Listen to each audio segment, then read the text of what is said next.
નમો લોહે સૌહરિહંતાણમ નમો લોહે સૌવેદાણમ નમો લોહે સૌઆયર્યાણમ નમો લોહે સૌજયાણમ નમો લોહે સૌત્રિકાવતી શ્રાવણમ ઓમકારમિંદુ સંયુક્ત નિત્યમ જયંતિ યોગિના કામદમ ઔષધો છે ઓંકારાય નમો નમઃ મંગલમ ભગવાન મંગલમ ગૌતમોની મંગલમ કુંકુંદારી વિજેન્દ્રમોષ મંગલમ નમઃ સમરિસારાય સ્વાનુભૂત્યા તથા સ્થિતિ સ્વભાવાય ભવાય સર્વમાં વિભાવ નિયુક્ત નિરાકાર.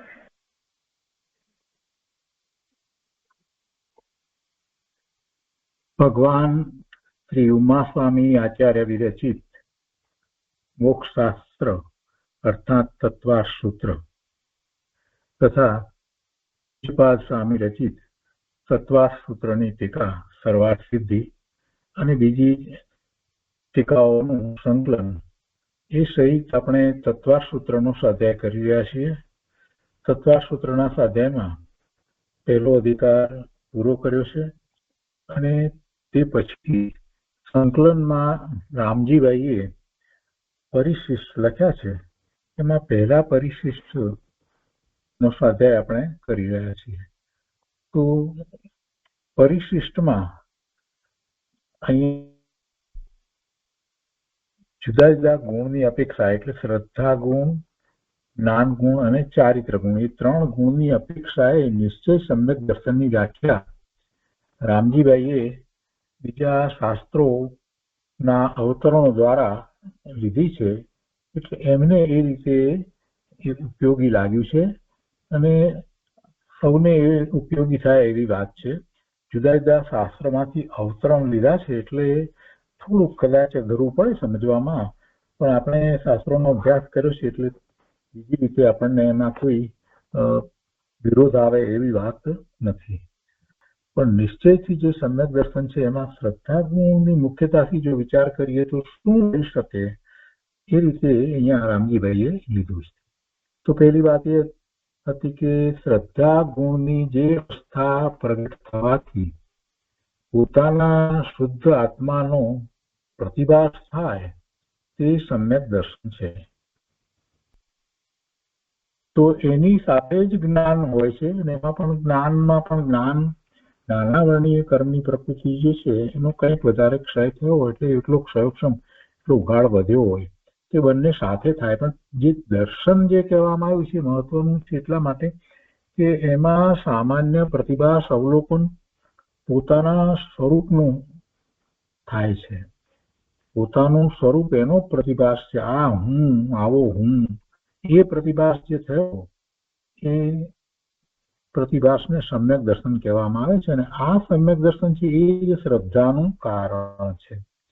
કેમ કે શ્રદ્ધા બધાને પોતે જે છે એ વિશેની શ્રદ્ધા કે આ હું, આ બીજા બધાથી જુદો એવો આ પ્રતિભાસ જે થયો પોતાનો એ પ્રતિભાસ એ બધા જીવોને સરખો થાય એ સમ્યક દર્શન જૈનને હોય, મનુષ્યને હોય, દેવને હોય. અને સાક્ષાત તીર્થંકર ભગવાનનું પણ સમ્યક દર્શન જોઈએ તો આ રીતે બરાબર સરખું જ હોય છે. બધાને એક સરખું હોય છે કે બધાનો આત્મા એક સરખો છે. એટલે આ વાત જે છે તે સૌથી મહત્વની છે. એટલે ફરી આપણે વિચાર એનો કર્યો કે પ્રતિભાસ થવો એ સમ્યક દર્શન છે. અને ગુરુદેવે પણ એ વાત કહી છે કે દર્શન ગુણની એને કારણે જે શ્રદ્ધા થાય છે. દર્શન શબ્દ શ્રદ્ધા માટે પણ આપણે વાપરીએ છીએ અને એ જ દર્શન શબ્દ દ્વારા આપણે જે સામાન્ય અવલોકન થયું એને માટે પણ દર્શન શબ્દનો પ્રયોગ કરીએ છીએ. તો પ્રતિભાસ દર્શન છે તે કારણે શ્રદ્ધા થઈ છે. એ ત્રીજી વાત લીધી છે કે શ્રદ્ધાની વાત લીધી છે તો કે સ્વરૂપનું શ્રદ્ધા નિશ્ચયથી સમ્યક દર્શન છે. આત્મશ્રદ્ધા એમ પણ કહેવાય. પુરુષાર્થ સિદ્ધિ ઉપાયમાં એ રીતે કહ્યું છે.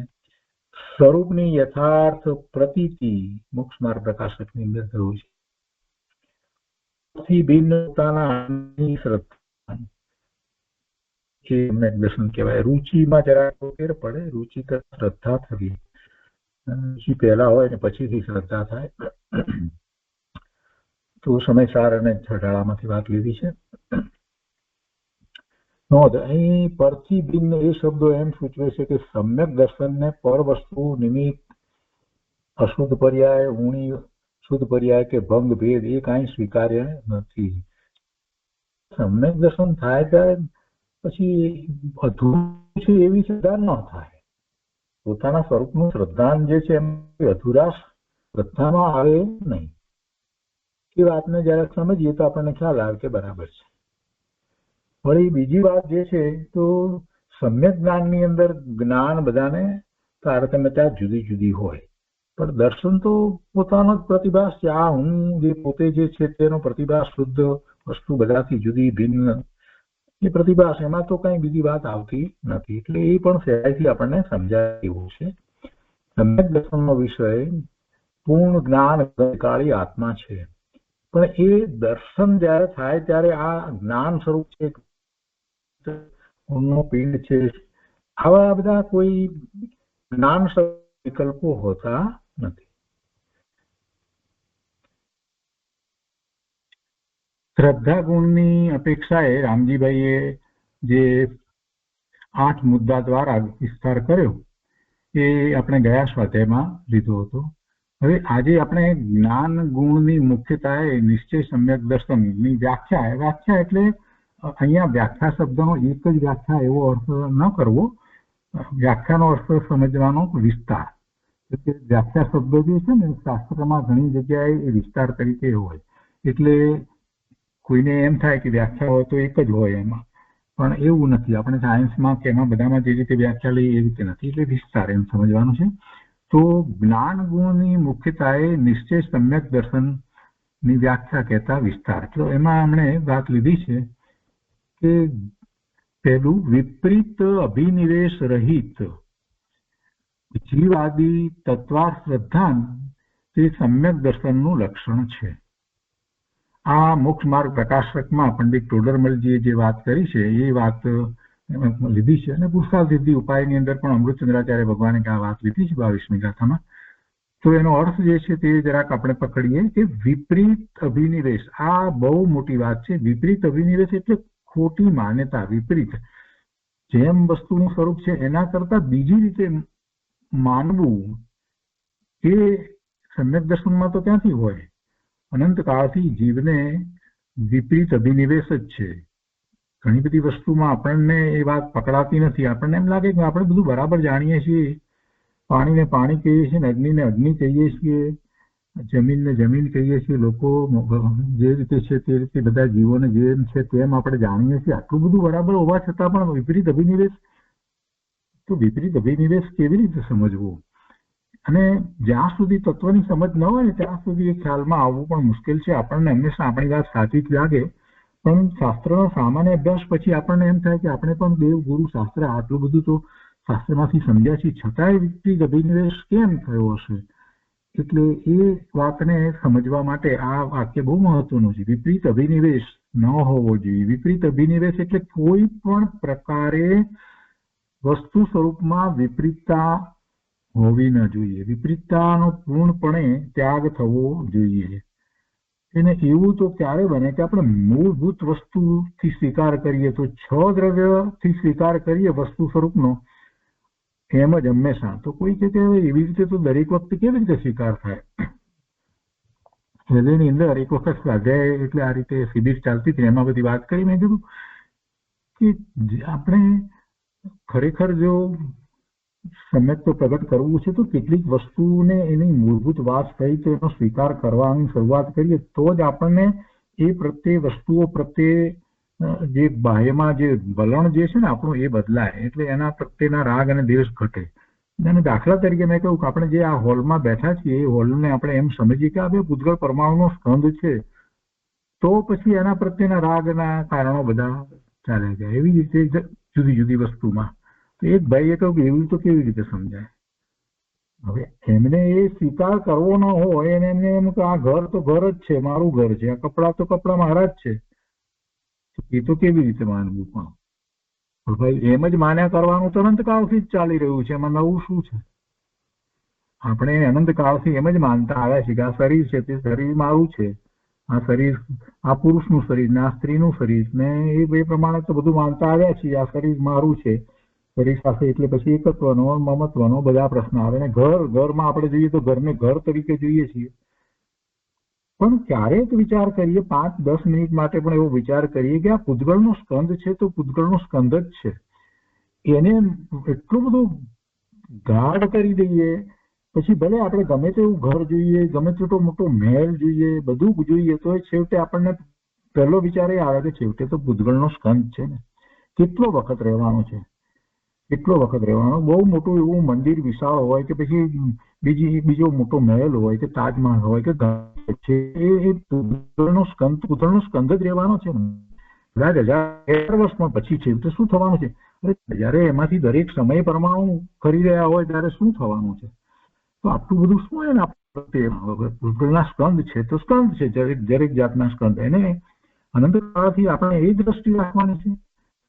તો એક આ દ્રષ્ટા હોય ને શ્રદ્ધા ખૂબ શ્રદ્ધા કરવામાં આવી હોય, બધું જોઈએ તો પણ છતાંય છેવટે આપણને વાત તો ત્યાં જ આવીને ઉભી રહે. બધું જોયા પછી બધી વાત ચાલતી હોય ત્યાં પછી મનમાં છેવટે તો છે તો પૂરું કંદ ને, બીજું કઈ તો છે જ નહીં. આ જાય ને તો વિપરીત અભિનિવેશ. એ જ રીતે બધું કોઈ પણ જીવની વાત ભગવાન છેવટે તો ભગવાન આત્મા છે. આ જ વાત વારંવાર તરત જ યાદ આવી હોય ત્યારે સમજી શકાય કે વિપરીત અભિનિવેશ ન રહે. એ તો સ્વાધ્યાય બરાબર, બાકી બધા સમય વિપરીત અભિનિવેશમાં રહે. ચર્ચાઓ વિચારણાઓ બધું પ્રોગ્રેસ કરીએ છીએ, ભણીએ છીએ, ઘણું બધું કરીએ છીએ, બધું વિપરીત અભિનિવેશ પૂર્વક તો થાય છે. શાંતિથી વિચાર શ્રદ્ધા થઈ ગઈ અને 6 દ્રવ્યના પરિણમનની પણ એટલી બધી શ્રદ્ધા થઈ જાય. જગત આખું એના કારણે પરિણમી રહ્યું. કોણ કોને પરિણામ આપે? આ શું બધું આ બધા ઉદયો આવે છે, બધું જે થઈ રહ્યું છે, જીવો સર્જાય છે, બધું એના કારણે થાય. એમાં આટલું બધું શું હોય? ત્યારે ખબર પડે ખરેખર આપણને વિપરીત અભિનિવેશ ગયો છે. મુખ્ય જે છે એ ઘર છે, કંઈ પણ છે, વસ્ત્ર છે, આ બધા વસ્ત્ર આમ છે તેમ છે, પણ છેવટે તો પૂતગળનો સ્કંદ છે ને હું તો ભગવાન આત્મા. આ દ્રષ્ટિકોણ જયારે થવા માંડે ત્યારે પછી બીજી બધી વસ્તુ તરફની રુચિ પણ ઘટી જાય, ઉદાસીનતા પણ આવી જાય. એટલે આ વિપરીત અભિનિવેશ છે ને બહુ વિચારવાની વસ્તુ છે. વિપરીત અભિનિવેશ વિના વિપરીત અભિનિવેશ હોય જ નહીં. બસ આટલી વાત. અને એની સરખામણી માટે ભગવાનની વાણીમાં જે રીતે જગતનું સ્વરૂપ આવ્યું છે, 6 દ્રવ્યનો વિચાર કરવાનો, 9 તત્વોનો વિચાર કરવાનો, 6 દ્રવ્યોની સ્વતંત્રતા અને એના પરિણમનનો વિચાર કરવાનો, આ વાત હંમેશા અંદરમાં રહેવી જોઈએ. આપણે કોઈને કહેવાની જરૂર નથી, કેમ કે લોકોની દ્રષ્ટિમાં તો એ બધું આવવાનું જ નથી. એમને તો એમ લાગશે કે આ ગાંડા છે, પણ વસ્તુ સ્વરૂપ એમ છે તો એમ જ છે. વિપરીત અભિનિવેશ, આ વિપરીત અભિનિવેશને આપણે છોડવાનો છે. વિપરીત અભિનિવેશ રહિત જીવ આદિ તત્વાત શ્રદ્ધાન તે સમ્યક દર્શનનું લક્ષણ છે. હવે ફરીથી વાંચતો તો એનું મહત્વ સમજાશે. કોકું આ તો બહુ મોટી વાત છે. આપણને દરેક સમયે આ તો એમ જ લાગવું જોઈએ. છતાંય બરાબર છે, આપણને વ્યવહાર દ્રષ્ટિથી બધું લાગે તો પ્રતિમાને પ્રતિમા કહીએ, એમાં કોઈ વાંધો નથી. ને મંદિરને મંદિર કહીએ, ને મંદિરની ધજાને મંદિરની ધજા કહીએ, પણ છતાંય આપણું 6 દ્રવ્ય અને 9 તત્વની અપેક્ષાથી જે શ્રદ્ધાન છે એ અભિનિવેશ જે છે એ વિપરીત ન હોય. ખૂબ મોટી વાત છે. આ વ્યાખ્યા પ્રમાણ દ્રષ્ટિએ છે, તેમાં નાસ્તિ અસ્તિ બંને પડકાર બતાવ્યા છે. આપણે ગઈ વખતે વાત થોડી લીધી હતી. નાસ્તિથી વિપરીત અભિનિવેશ રહિત એટલે નાસ્તિથી છે, અને શ્રદ્ધાન જે છે તત્વ શ્રદ્ધાન એ અસ્થિપૂર્વકની વાત લીધી છે. તત્વોનું શ્રદ્ધાન, પણ તત્વોનું શ્રદ્ધાન કહેતા પોતાના આત્માનું શ્રદ્ધા એમાં આવી જાય છે. બીજી વાત હતી જીવાદિનું શ્રદ્ધાન સમ્યક દર્શન છે. જ્ઞાન ગુણની અપેક્ષાથી વાત ચાલી રહી છે. જીવ આદિનું શ્રદ્ધાન સમ્યક્ત્વ છે. જીવ આદિ એટલે બધા 6 દ્રવ્ય, એટલે કે જીવ આદિ પદાર્થોના યથાર્થ શ્રદ્ધાન રૂપે 9 પદાર્થ કહીએ, 7 તત્વ કહીએ, એ રીતે અને 6 દ્રવ્યની અપેક્ષાથી એ મુખ્ય વસ્તુ છે. એનું જેમ છે તેમ શ્રદ્ધાન થવું જોઈએ. અને જીવના શ્રદ્ધાન માટે અનુભૂતિ જરૂરી છે. અનુભૂતિ વિના સાચું જીવનું શ્રદ્ધાન થતું નથી. જીવાદિ પદાર્થોના યથાર્થ શ્રદ્ધાન સ્વરૂપે આત્માનું પરિણમન તે સમ્યક્ત્વ છે. એમાં પણ પછી સમયસારમાંથી વાત લીધી છે. ત્રીજું લીધું છે ભૂતાર્થ તે જાણેલા પદાર્થોની શુદ્ધ આત્માના જુદાપણાનું, ભૂતાર્થે જાણેલા પદાર્થોથી શુદ્ધ આત્માના જુદાપણાનું સમ્યક અવલોકન. જય શનાચાર્ય ભગવાનની ટીકામાંથી લીધું છે. ભૂતાર્થે જાણેલા પદાર્થો, અભૂતાર્થ અને ભૂતાર્થ બે શબ્દ નો ખ્યાલ હોય તો સહેલાઈથી સમજાય. જે છે જેની ઉત્પત્તિ પણ નથી, જે અનંતકાળ સુધી રહેવાનો છે, અવિનાશી વસ્તુ જે છે એ બધું ભૂતાર્થ છે. તો ભૂતાર્થે જાણેલા પદાર્થો, ભૂતાર્થ જે છ દ્રવ્ય જ જણાય, બીજું કાંઈ જણાય નહીં. એટલે ભૂતાર્થે જાણેલા પદાર્થનું ને અજાણેલા પદાર્થોથી શુદ્ધાત્માના જુદાપણાનું સમ્યક અવલોકન. હવે આ છ દ્રવ્ય જે છે તેમાં સપ્તમ એવો ભગવાન આત્મા તે હું, એનાથી હું છું.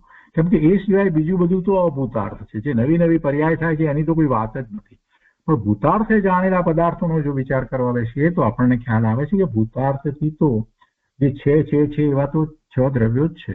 અને છ દ્રવ્યથી પણ હું જુદો સપ્તમ, કેમ કે અનંત જીવો છે તે બધાથી જુદો હું સપ્તમ.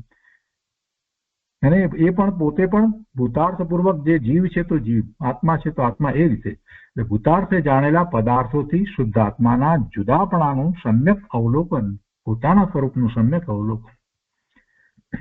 એટલે એમાં જ્ઞાનની મુખ્યતાથી વાત આવી ગઈ. અહીંયા કહે છે કે કોલમ નંબર 2 અને 3 એમ સૂચવે છે કે જેને 9 પદાર્થોનું સમ્યક જ્ઞાન હોય તેને જ સમ્યક દર્શન હોય. આ રીતે સમ્યક જ્ઞાન અને સમ્યક દર્શનનું અવિનાભાવી પણ બતાવે છે. આ કથન દ્રવ્યાર્થિક નય છે, સમજાય એવું છે. પછી પંચાધ્યાયની વાત લીધી. ગઈ વખતે પણ આપણે પંચાધ્યાયની વાતમાં વાત હતી કે એ બીજો અધિકાર આપણને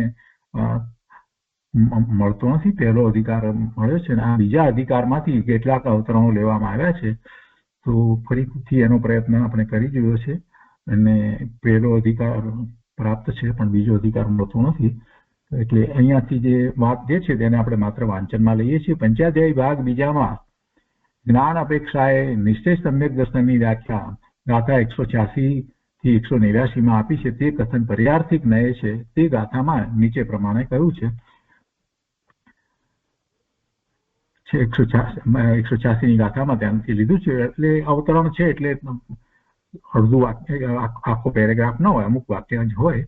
અહીંયા લખે છે કે તેથી શુદ્ધ તત્વ કાંઈ તે નવ તત્વથી વિલક્ષણ અર્થાંતર નથી, પરંતુ કેવળ નવ તત્વ સંબંધી વિકારોને છોડીને નવ તત્વ જ શુદ્ધ છે. આગળ કંઈક વાત લખી છે અને પછી એના પછી એમ લખ્યું છે કે તેથી શુદ્ધ તત્વ કાંઈ તે નવ તત્વથી વિલક્ષણ જુદું નથી, જુદા લક્ષણ વાળું નથી. શુદ્ધ તત્વ એટલે આપણે આત્મતત્વનો જ વિચાર કરવાનો છે. કઈ બી આ નવ તત્વોમાં જે નવ તત્વો કહેવામાં આવ્યા તો એમાંથી કઈ જુદું વિલક્ષણ નથી, અર્થાંતર નથી. એટલે એક જુદું દ્રવ્ય એવી રીતે નથી. એટલે નવ તત્વની અંદર જે પહેલા બે કહેવામાં આવ્યા, એક જીવ તત્વ અને બીજા અજીવ તત્વ, તો એનાથી કઈ જુદું નથી, પરંતુ કેવળ નવ તત્વ સંબંધી વિકારોને છોડીને નવ તત્વ જ શુદ્ધ છે. અને એમાં એ વાત ગુરુદેવે જે સમજાવી છે એ રીતે લેવાનું છે કે પહેલું જીવ તત્વ, બીજા અજીવ તત્વ, અને પછી બાકી જીવ અને અજીવના સંયોગ કરી અને બાકીની જે છે 7 છે તે પર્યાય છે. અને સંયોગ અને વિયોગ બંને થઈ જાય. મોક્ષની પર્યાય જયારે કહીએ તો એમાં એ વિયોગ છે. અજીવ તત્વ એટલે પૂતગલ પરમાણુ જે કર્મરૂપ જે છે તેનો વિયોગ. કેમ કે બાકીની બધી પર્યાય જે કહેવામાં આવી તો એ રીતે છે ને, એમાં તો આશ્રવની વાત કરી, બંધની વાત કરી, એમાં કર્મ સાથેનું જોડાવું એ થયું ને, એ સહિત જે કહેવામાં આવ્યું ને, જીવ તત્વ કર્મ સહિત જે છે એટલે એ આશ્રવ તત્વ કહેવામાં આવ્યું. જીવને જયારે છોડે છે ત્યારે નિજરા છે, એટલે એ બાકી બધી જે છે તે બધી પર્યાય દેવામાં આવી છે. તો એમાં એને સંયોગ શેનો છે? પરદ્રવ્યનો સંયોગ છે. પરદ્રવ્ય કયું છે? તો આ કાર્બન રજકણો જે છે તે, અને એના એવું જે થાય છે તેની સાથે રહેલો એનો ભાવ છે. તો એ બધાને કારણે આ બીજી બધી જે છે તે પર્યાયો છે. બાકી એક જીવ તત્વ છે અને બીજું એમાં અજીવમાં 4 સિવાયનો મુખ્યતઃ પૂતગળની જ છે. કેમ કે પૂતગળ પરમાણુ જે છે એ જ કાર્બન પરમાણુ રૂપે પરિણમી અને કર્મ રૂપે થાય છે. અને એની સાથે એ જે જીવના પ્રદેશોની સમીપ આવે છે. એટલે એનાથી રહિત દશા જે છે એની જ આખી વાત છે. આપણને બધાને જે દશા જે છે જીવ તત્વ તો ત્રિકાળ શુદ્ધ છે જ, પણ એની સાથે પેલા કાળમણ રજકણો જે રહ્યા છે અને એ જ નિમિત્ત થાય છે, કેમ કે એના ઉદયો આવે છે એટલે જીવને જુદા જુદા પ્રકારના ભાવો થાય છે. એટલે એના વિના એકલા જીવ તત્વ શુદ્ધ જીવ તત્વનો વિચાર કરીએ અને બાકી બધા જે છે એને જુદા રાખીએ એ શ્રદ્ધા. તો એ શ્રદ્ધા ન હોય ત્યારે બીજા જે છે એ વાત જે છે એ પોતાથી છે પણ પોતાથી જુદા છે એમ એવી જોઈએ. એટલે શુદ્ધ જીવ તત્વ તે કાંઈ નવ તત્વથી વિલક્ષણ અર્થાંતર નથી, પરંતુ કેવળ નવ તત્વ સંબંધી વિકારોને છોડીને નવ તત્વ જ શુદ્ધ છે. નવ તત્વ સંબંધી અહીંયા બીજી વાત લીધી, પરંતુ કેવળ નવ તત્વ સંબંધી વિકારોને છોડી અને નવ તત્વ શુદ્ધ છે એવું સમ્યક દર્શન લીધું છે. એટલે એમાં જ્ઞાન અપેક્ષાએ જયારે વિચાર કરીએ તો નવ તત્વ છે એ વાત આવી જાય છે અને એમાં પછી આપણે વિકારોને રાખતા નથી એમ કહેવાનો આખો આશય છે. ભાવાર્થ તેથી સિદ્ધ થાય છે કે કેવળ વિકારની ઉપેક્ષા કરવાથી નવ તત્વ જ શુદ્ધ છે. નવ તત્વમાંથી કાંઈ સર્વથા ભિન્ન શુદ્ધ તત્વ નથી. કેવળ વિકારની ઉપેક્ષા કરવાથી નવ તત્વ જ શુદ્ધ છે. નવ તત્વથી કાંઈ સર્વથા ભિન્ન શુદ્ધ તત્વ નથી. નવ તત્વ સિવાય બીજું કાંઈ શુદ્ધ નથી અને એમાં વિકારોને કાઢીને સમજવાનું છે. એટલું આમાંથી વાત મળે છે.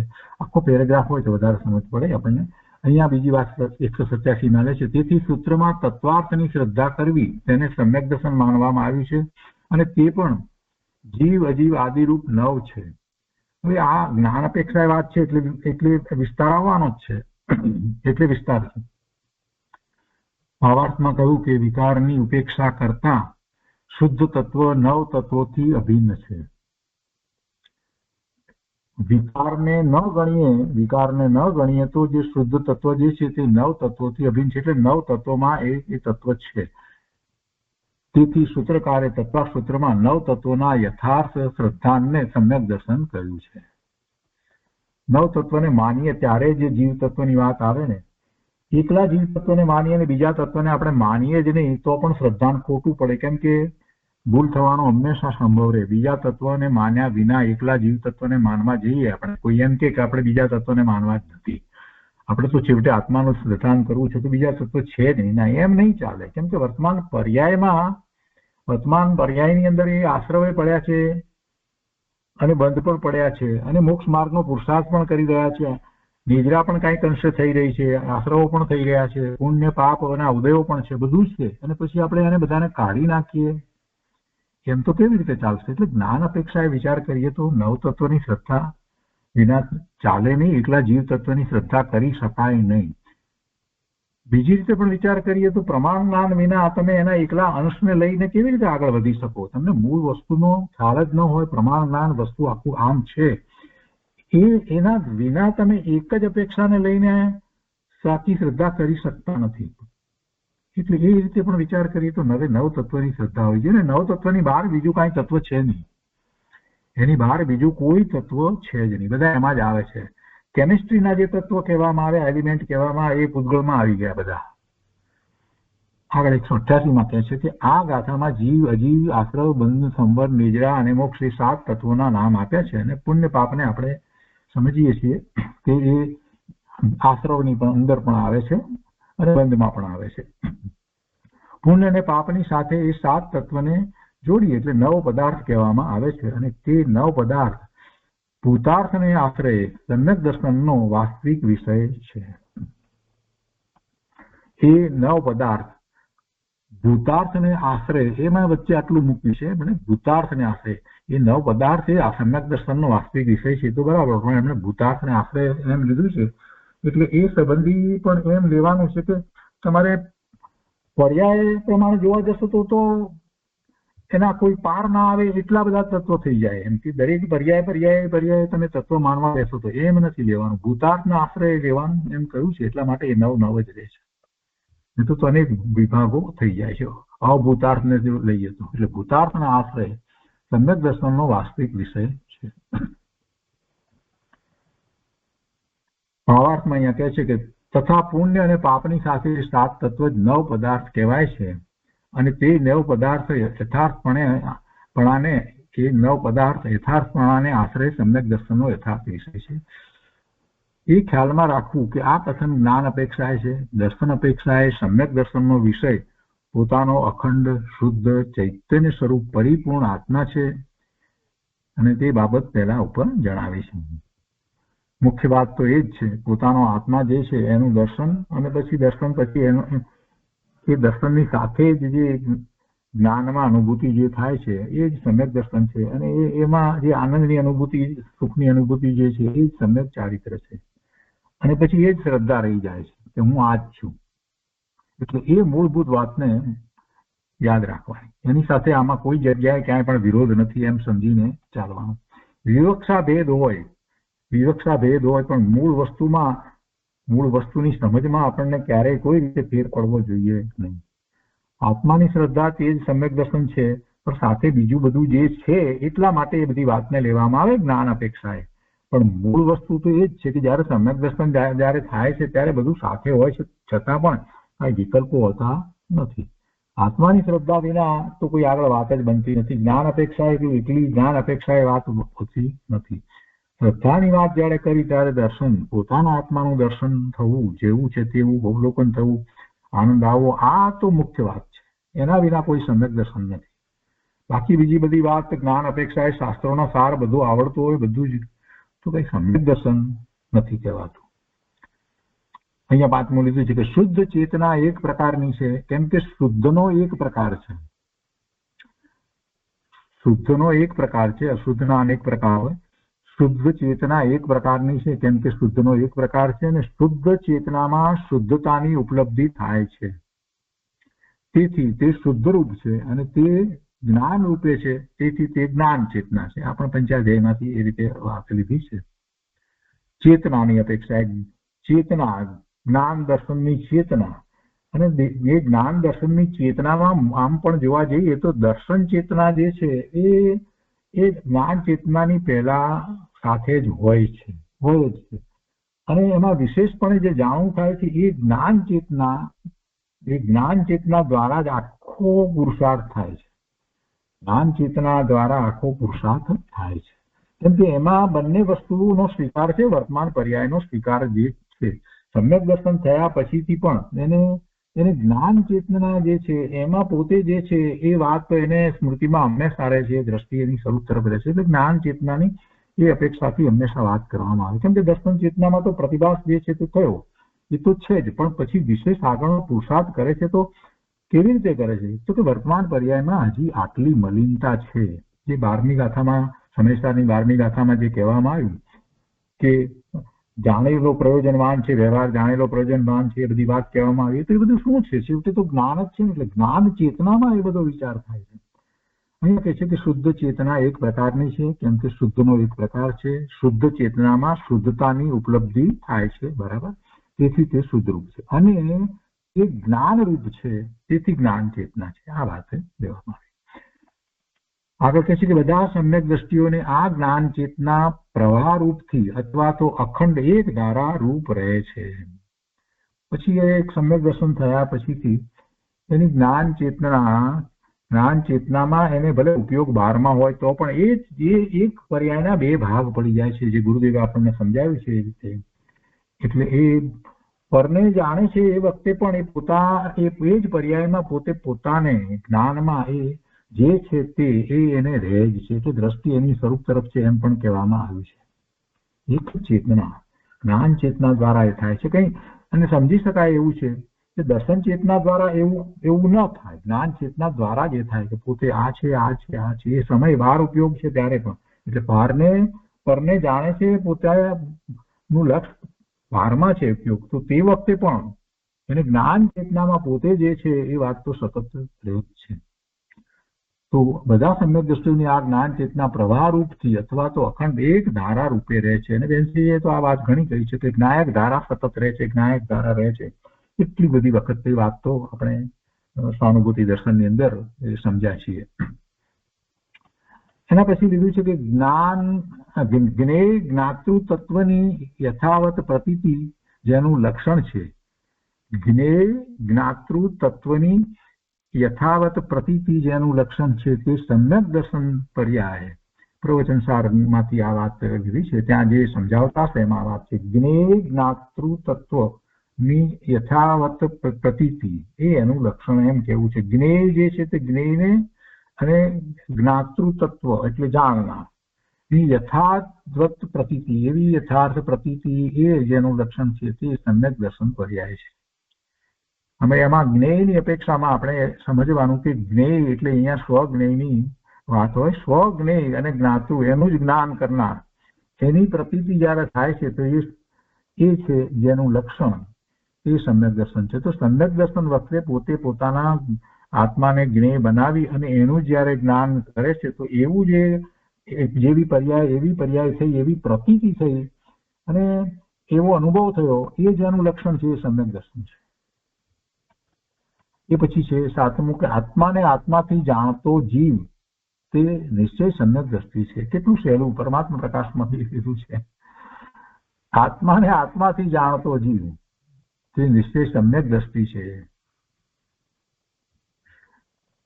તત્વાર શ્રદ્ધાનમ સમ્યક દર્શનમ. બીજું સૂત્ર, સૌથી મોટી વાત તો આ જ છે. તત્વાર શ્રદ્ધાનમ સમ્યક દર્શનમ, કે જેમાં ખૂબ વિસ્તાર કરી શકાય એવું આ સૂત્ર કહેવામાં આવ્યું છે. તત્વની શ્રદ્ધા, તત્વ કોને કહેવા, કયા તત્વની શ્રદ્ધા હોય તો બાકીના તત્વની શ્રદ્ધા થાય. પોતાના જીવ તત્વ જે જ્ઞાયક પોતે ભગવાન આત્મા જ્ઞાન સ્વરૂપ છે એની યથાર્થ શ્રદ્ધા હોય તો એ જ જાણવા વાળો છે, તો એ જ જાણશે ને. છ દ્રવ્યને બીજું કોણ જાણવાનું છે? છ દ્રવ્યને નવ તત્વને જાણવાનો પોતાનો જ સ્વભાવ છે. એટલે પોતાની શ્રદ્ધા એ જ એમાંથી વાત નીકળે છે. એટલે તત્વાર શ્રદ્ધાનમ સમ્યક દર્શનમ, આ સૌથી મોટામાં મોટું સૂત્ર અને સર્વશ્રેષ્ઠ સૂત્ર, જેની અંદર બીજું બધું સમાઈ જાય છે. હવે ચારિત્ર ગુણની મુખ્યતાથી વાત લીધી છે અહીંયા. એમાં નિશ્ચય સમ્યક દર્શનની વ્યાખ્યા ચારિત્ર ગુણની મુખ્યતાથી. ચારિત્રનો વિચાર કરીએ છીએ તો આપણને પહેલો મુનિના ચારિત્રની વાત યાદ આવે છે. 5 પ્રકારે મુનિનું ચારિત્ર આપણે લઈએ છીએ તે રીતે. દેશ ચારિત્રની તો વાત ઠીક છે, પણ મુખ્યતાથી તો આપણે ચારિત્રની વાત આવે તો મુનિના ચારિત્રની વાત લઈએ છીએ. અહીંયા ચારિત્ર ગુણની મુખ્યતા, એટલે ચારિત્ર ગુણ શું છે એનો જરાક વિચાર કરીએ તો ખબર પડે કે આપણે ચારિત્રની વાત કરીએ છીએ ત્યારે હંમેશા એમ કહીએ છીએ કે ચારિત્ર મોહની કર્મની પ્રકૃતિના ઉદયના નિમિત્તે એને ક્રોધ થાય છે, માન થાય, લોભ થાય, અડધા કસાય થાય છે. તો એ બધું અચારિત્ર છે. હવે એ અચારિત્ર જે છે, જેમાં ક્રોધ, માન, માયા, લોભ અને 9 પ્રકારના 9 કસાયો, આ બધું જે થાય છે એ બધો વિભાવ ભાવ જે થાય છે, જેને કારણે એને દુઃખ થાય છે, જેને કારણે અશાંતિ છે, આ જે છે એ અચારિત્ર છે. એ ચારિત્ર નથી. તો ચારિત્ર શું હોય તો એનાથી વિરુદ્ધ, એટલે સુખ હોય, શાંતિ હોય, આનંદ હોય, એ ચારિત્ર કહેવાય. એને સાચા અર્થમાં ચારિત્ર કહેવામાં આવ્યું છે. એટલે જેટલા અંશે આ કર્મની ચારિત્રમોની કર્મની પ્રકૃતિ જે નિમિત્ત તરીકે હતી એના ઉદયો ઘટતા જાય છે એ પ્રમાણે ચારિત્ર છે. અને સૌથી પહેલું એટલા માટે જ અનંતાનુબંધીની ચોકડી જે છે એ જાય એટલે એને સમ્યક દર્શન પ્રગટ થયું છે. સાથે એની વખતે એને અનંતાનુબંધીની ક્રોધ, માન, માયા, લોભ એટલા કસાયો જે છે એવા જાય છે એટલે એને એટલું ચારિત્ર પ્રગટે છે એમ કહેવામાં આવ્યું છે. અને સમ્યક આચરણ ચારિત્ર પણ કહેવામાં આવ્યું છે. પણ ખરેખર જે ચારિત્ર જે છે તે એ અનુભૂતિના સમયે જે છે એ જ ચારિત્ર છે. આત્મામાં ઉપયોગ જોડાયો છે ત્યારે જે છે તે ખરેખરું ચારિત્ર કહેવાય. એટલે પછી બહારની જે વાત જે છે એ બધા નિમિત્તના કથન તે વખતે એને બહારમાં શું હોય, અંતરમાં એ પોતાના સ્વરૂપમાં વિશેષ એકાગ્રતા કરે છે. મુનિ દશા છે ત્યારે જ એવી વિશેષ એકાગ્રતા કરી શકે છે. તો પછી 12મા મુનિની દશા હોય એ નિમિત્ત કહેવાય. એવા જ નિમિત્ત હોય એ વખતે, એવા જ નિમિત્ત હોય. એ વખતે એને વસ્ત્ર હોય નહીં, વસ્ત્ર પાત્ર વગેરે એને હોય જ નહીં. એવી દશા જયારે થઈ હોય તો એને હોય નહીં. યથાખ્યાત ચારિત્રની આપણે વાત કરીએ, પણ યથાખ્યાત ચારિત્ર જયારે હોય ત્યારે 12માં શું હોય તો એવું જ નૈમિતિક સંબંધ છે કે એને નગ્ન મુનિપણું જ હોય. એને પ્રચુર સંવેદન સહિત જે પોતે વારંવાર સ્વરૂપમાં એકાગ્રતા કરતા હોય એને પછી યથાખ્યાત ચારિત્ર થઈ શકે છે. ભલે 11માનું થાય તો પણ એને જ થાય. અને 11માને બદલે જો એક શપથ શ્રેણી ચડ્યા છે તો 12મે જાય છે તો પણ એ યથાખ્યાત ચારિત્ર છે. પણ એ કોને છે તો એની જયારે વાત કરીએ છીએ તો એ બાહ્યમાં જે છે તે નિમિત્ત તરીકે હોય, એટલી જ એમાં વાત છે. પણ મૂળભૂત ચારિત્ર શું છે તો કે અંતરંગ દશા જે છે એને આપણે ચારિત્ર કહ્યું છે. અને એ ચારિત્ર એટલે કે આનંદ, શાંતિ, સુખ બધું અનુભવ થાય તો ચારિત્ર કહેવાય, નહીતર કાંઈ ચારિત્ર કહેવાતું નથી. બાહ્ય વ્રત તપ જે છે એને ખરેખર ચારિત્ર એટલા માટે નથી કહેવાયું કેમ કે અંતરંગમાં જ્યાં સુધી એ અનુભૂતિ નથી થતી તો એને ચારિત્ર કહેતા નથી. આ અપેક્ષાથી ચારિત્ર ગુણ જે છે તે આત્માનું સ્વરૂપ છે. અને જ્યારે સમ્યક દર્શનમાં અનુભૂતિનો સમય છે એ વખતે ચોથા ગુણસ્થાનની દશા છે ત્યારે પણ એને એવો જ અંશે થોડોક સમય માટે, થોડીક ક્ષણ માટે એવો અનુભવ થાય જે આનંદ, સુખ, શાંતિનો અનુભવ થાય છે. એ વખતે કોઈ કસાય વગેરે હોતા નથી. જીવને દુઃખ આપનારા કસાયો છે. ગુરુદેવ કસાયની વ્યાખ્યા બહુ સુંદર કરી છે. જે જીવને કસે તે કસાય, કસવા વાળા કસાયો જે છે એ વખતે નથી, એ વખતે શાંતિ છે. એ વખતે કર્મના ઉદયો જે છે એના ઉપશમ છે. એ વખતે કર્મની પ્રકૃતિ જે છે એનો ઉપશમ છે. એને આત્માને એ વખતે ત્યારે એ અનુભવે છે એટલે એને એ વખતે એને ચારિત્ર પ્રગટ છે. એટલે એ દશા જે છે સમ્યક દર્શન વખતની દશા જે છે એમાં એને ચારિત્ર છે, એમાં એને ચારિત્ર છે. અને એવું ચારિત્ર પછી ક્યારે આગળ વધતા પણ રહે તો પછી કે જેમ જેમ એ પુરુષાર્થ કરે છે, પાંચમા ગુણસ્થાનની દશામાં થોડુંક વધારે કંઈક કરે છે અને મુનિ દશાની અંદર એને વધારે સમય સુધી થાય છે, પણ છતાંય અંતર મુહૂર્ત એક મુહૂર્ત સુધી ટકી જાય તો શ્રેણી ચડી જાય છે. એટલે પછી તો કે ખૂબ આગળ વધે છે, શ્રેણી ચડે છે ત્યારે એવું ચારિત્ર છે. અને પછી તો કે 12મા ગુણસ્થાને આવી જાય છે પછી તો હંમેશા એ ચારિત્ર જ એને રહેશે, એ જ આનંદની દશા. તો આ ચારિત્રને અંદરમાં આપણે ખ્યાલમાં રાખી અને પછી જે કંઈ વાંચીએ તો આપણને વિરોધાભાસ ના આવે. કોને ચારિત્ર કહેવાય, શું ચારિત્ર કહેવાય? અંદરમાં આનંદની અનુભૂતિ જે છે, શાંતિની અનુભૂતિ છે, પોતાના સ્વરૂપને અંદરમાં જે અંદર અનંત ગુણોનું ભવન જે ચાલી રહ્યું છે એ જ અનુભવમાં આવે એ ચારિત્ર છે. બીજું શું ચારિત્ર? બહારમાં શું છે? બહાર જે છે તે શરીરની સાથે સંબંધમાં જે કંઈ છે એ કંઈક આત્માનું ચારિત્ર નથી. તો હવે અહીંયા જોઈએ ચારિત્ર ગુણની મુખ્યતાથી જ્ઞાન ચેતનામાં જ્ઞાન શબ્દથી જ્ઞાનમય હોવાના કારણે શુદ્ધ આત્માનું ગ્રહણ છે. અને તે શુદ્ધ આત્મા જે દ્વારા અનુભૂત થાય તેને જ્ઞાન ચેતના કહે છે. આ પંચાયતની વાત લીધી છે. અને એ જ્ઞાન ચેતના જે છે તો એ જ્ઞાનની અનુભૂતિની અંદર એને જે સુખ, શાંતિ, આનંદ અનુભવાય એ ખરેખર તો ચારિત્ર છે. એમ આખી વાત છે. અને તેનો ખુલાસો એ છે કે આત્માનો જ્ઞાન ગુણ સમ્યક્તયુક્ત થતા આત્મ સ્વરૂપની જે ઉપલબ્ધિ થાય છે તેને જ્ઞાન ચેતના કહે છે. આ જ્ઞાન ચેતનાની વાત એમણે લીધી છે. અને એમાં એ જ્ઞાન ગુણ જે છે અને જે અનુભૂતિ જે છે તે જ્ઞાન ગુણની પર્યાય છે, પણ એમાં જે અનુભવાય છે તે શું છે? એ ચારિત્ર છે. આપણે તો એ વાતને લેવાની છે. નિશ્ચયથી આ જ્ઞાન ચેતના સમ્યક દ્રષ્ટિને હોય છે. એમાં અહીંયા જ્ઞાન ચેતના સંબંધી વાત કરી છે, પણ એ જ્ઞાન ચેતનામાં છે શું? એ પોતે જે જ્ઞાન દ્વારા પોતાને અનુભવે છે ને, આનંદ અનુભવે છે એ ચારિત્ર છે. તો અહીં આત્માનો જે શુદ્ધ ઉપયોગ છે, અનુભવ છે તે ચારિત્ર ગુણનો પર્યાય છે. એટલે અહીંયા નોંધમાં એમણે લીધું કેમ કે લીધી વાત પંચાદેશમાંથી, પણ એમને તો લેવું છે ચારિત્ર, તો ચારિત્ર અહીંયા જ અનુભવાય છે. આત્માનો જે શુદ્ધ ઉપયોગ જે છે એ વખતે એને જ્ઞાન દ્વારા જે અનુભવાય છે એ જે અનુભવાય છે તે શું છે? તે આનંદ, સુખ, શાંતિ છે તે ચારિત્ર છે. અને એ ચારિત્ર ગુણનો પર્યાય છે. એને ચારિત્ર ગુણનો પર્યાય કહેવાય. એ ચારિત્ર ગુણનો પર્યાય તો અંદરમાં તો એવો ને એવો જ ચાલે છે કે બહારમાં જે છે એ એને અનુસરીને નથી. એટલે આપણને આ દુઃખનો અનુભવ થાય છે, આ કસાયોનો અનુભવ થાય છે, આ વિપરીતતા, તે બધું જે કંઈ થઈ રહ્યું છે બહારમાં એ બધું એનાથી વિપરીત થઈ રહ્યું છે. એમાં પેલો ચારિત્ર ગુણ અંદરમાં રહેલો જે છે એ કઈ વિપરીત થયો છે એમ નથી. ચારિત્ર ગુણનું વિપરીત પરિણામ એમ જે કેટલાક લોકો બોલે છે એ વાક્ય બોલવા જેવું નથી. ચારિત્ર ગુણ તો ભગવાન આત્માનો ચારિત્ર ગુણ ક્યારેય વિપરીત થાય નહીં. ગુણો ક્યારેય બદલાતા જ નથી. એનું વર્તમાનમાં અત્યારે જે પ્રગટ પરિણમન છે એમાં એ ચારિત્ર ગુણનું જે પરિણમન જે થઈ રહ્યું છે એનાથી વિપરીત પરિણમન થઈ રહ્યું છે. એમ આખી વાતનો કહેવાનો સાર છે.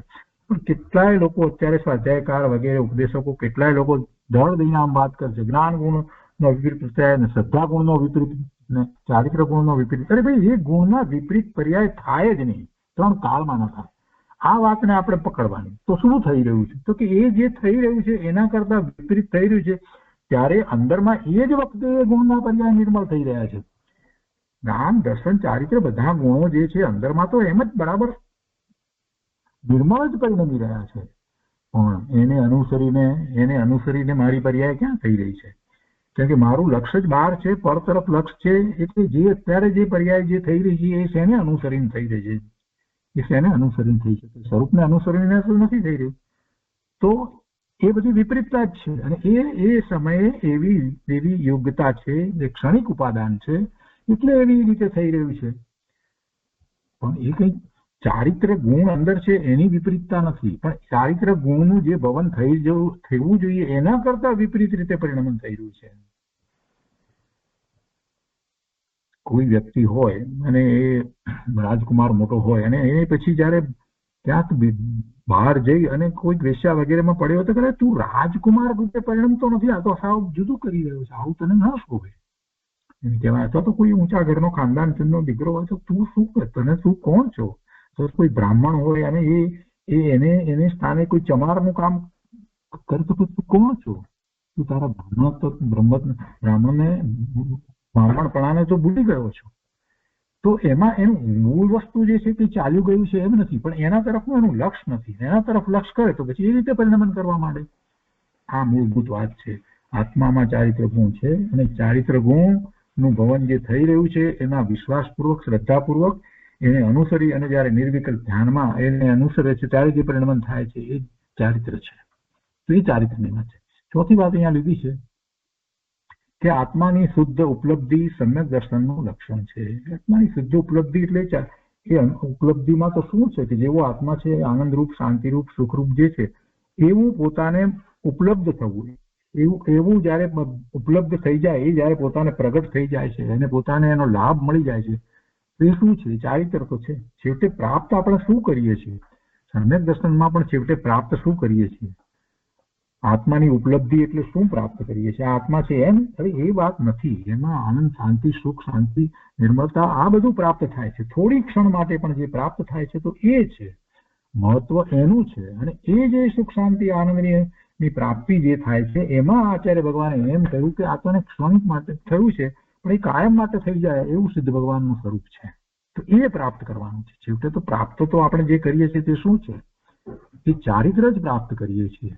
અને ચારિત્રની પ્રાપ્તિ આપણને સમ્યક દર્શન થાય ત્યારથી થાય છે. તે ક્ષણ માટે છે, પછી વધતી જાય છે, મુનિ દશામાં વધારે છે અને પછી તો હરિયન પરમાત્માને તો પૂર્ણપણે એની ચારિત્રની દશા થઈ ગઈ છે. તો ચારિત્રની મુખ્યતા છે. એટલે છેવટે એમાંથી વાત કાઢવાની છે. અહીંયા કહે છે કે અહીં એટલું લક્ષમાં રાખવું કે જ્ઞાનની મુખ્યતાએ તથા ચારિત્રની મુખ્યતાએ જે કથન છે તેને સમ્યક દર્શનનું બાહ્ય લક્ષણ જાણવું. કેમ કે સમ્યક જ્ઞાન અને અનુભવની સાથે સમ્યક દર્શન અવિનાભાવી હોવાથી તે સમ્યક દર્શનને અનુમાનથી સિદ્ધ કરે છે અને અપેક્ષાએ તેને વ્યવહાર કથન કહેવામાં આવે છે. અને દર્શન એટલે શ્રદ્ધા ગુણ અપેક્ષાએ જે કથન છે તેને નિશ્ચય કથન કહેવામાં આવે છે. અહીંયા વ્યવહાર કથન કહ્યું ને આ નિશ્ચય કથન કહેવામાં આવ્યું. તો જો એમાં એક વાત આ લીધી કે જે દર્શન એટલે શ્રદ્ધા ગુણ અપેક્ષાએ જે કથન છે તેને નિશ્ચય કથન કહેવામાં આવે છે. એ રીતે અહીંયા એક વાત લીધી. અને અહીંયા બીજી વાત વ્યવહારની અપેક્ષાથી વાત જયારે લીધી છે ત્યારે કહે છે કે અહીં એટલું લક્ષમાં રાખવું કે જ્ઞાનની મુખ્યતાએ તથા ચારિત્ર્યની મુખ્યતાએ જે કથન છે તેને સમ્યક દર્શનનું બાહ્ય લક્ષણ જાણવું. એને સમ્યક દર્શનનું બાહ્ય લક્ષણ જાણવું. કેમ કે સમ્યક જ્ઞાન અને અનુભવની સાથે સમ્યક દર્શન અવિનાભાવી હોવાથી તે સમ્યક દર્શનને અનુમાનથી સિદ્ધ કરે છે. એટલે જે અનુભૂતિ થઈ, એનો આનંદ આવ્યો છે, એ બધી વાત અને જે શ્રદ્ધા સમ્યક થઈ છે એ બધી સવિકલ્પ દશાની વાત જે છે, તો એ વખતનો વિચાર કરીએ તો એ અપેક્ષાથી આખું એ વ્યવહાર કથન કહેવામાં આવે. એ અપેક્ષાથી. પણ અનુભૂતિના કાળે જે છે એ કઈ વ્યવહાર નથી. અને મુખ્યતા જે છે તે તો દર્શનની એટલે શ્રદ્ધાની મુખ્યતાથી વાત કરવામાં આવે કે એવી શ્રદ્ધા થઈ એ જ સમ્યક દર્શન છે. પણ આ બધું વિશ્લેષણ આપણે ભલે કરીએ પણ ક્યારેય કોઈને એવું બને છે કે એટલી શ્રદ્ધા થઈ હોય, બીજું કાંઈ થયું ન. ધીરેજને પણ જ્ઞાનનો ભલે આમ જોઈએ તો તારતમ્યતા ઓછી હોય, પણ છતાંય એને કઈ જ્ઞાન બિલકુલ કંઈક એવો જ્ઞાનનો ભાળ જ ન હોય એવી કોઈ વાત નથી હોતી. સમ્યક દર્શન થાય છે તો એને પૂર્વનો એ આરાગત જીવ હોય એવા ધીરેજને થાય છે. પણ બીજી અપેક્ષાથી જ્ઞાનના ઉઘાડની વાત ઓછી કહેવામાં આવી. પણ કે જ્ઞાનનો ઉઘાડો એવો નથી હોતો એવી તો કોઈ વાત હોતી નથી. એટલે એકલું દર્શન નથી હોતું, એકલું પ્રતિભાસ એકલો નથી હોતો, પણ મુખ્યતા એની છે કેમ કે એ શ્રદ્ધાનું કારણ છે. તો એ વાત અહીંયા નિશ્ચયથી દેવામાં આવી એ રીતે વાત કરી. અને પછી છે 5મું કહે છે કે દર્શનનું નિશ્ચય સ્વરૂપ એવું છે કે ભગવાન પરમાત્મા સ્વભાવના અતિન્દ્રિય સુખની રુચિ કરાવવા વાળા જીવમાં શુદ્ધ અંતરંગ આત્મિક તત્વના આનંદને ઉપજવાનું ધામ એવા શુદ્ધ જીવાસ્તિકાયનું પોતાના જીવ સ્વરૂપનું પરમ શ્રદ્ધા દ્રઢ પ્રતીતિ અને સાચો નિશ્ચય એ જ દર્શન છે. આ વ્યાખ્યા સુખ ગુણની મુખ્યતાથી છે. ચારિત્રમાં આ જ છે, મુખ્ય તો આ જ છે, એ જ સમ્યક દર્શન છે. સમ્યક દર્શન છે અને સાથે આનંદ શાંતિ સુખનો અનુભવ નથી એટલે કે ચારિત્ર નથી તો એ સમ્યક દર્શન કહેવાતું નથી. શ્રદ્ધા થઈ છે તો શ્રદ્ધાની એ એટલી શ્રદ્ધા લુકી શ્રદ્ધા નથી. આ હું એટલું નથી હોતું, એવું થઈ શકતું નથી.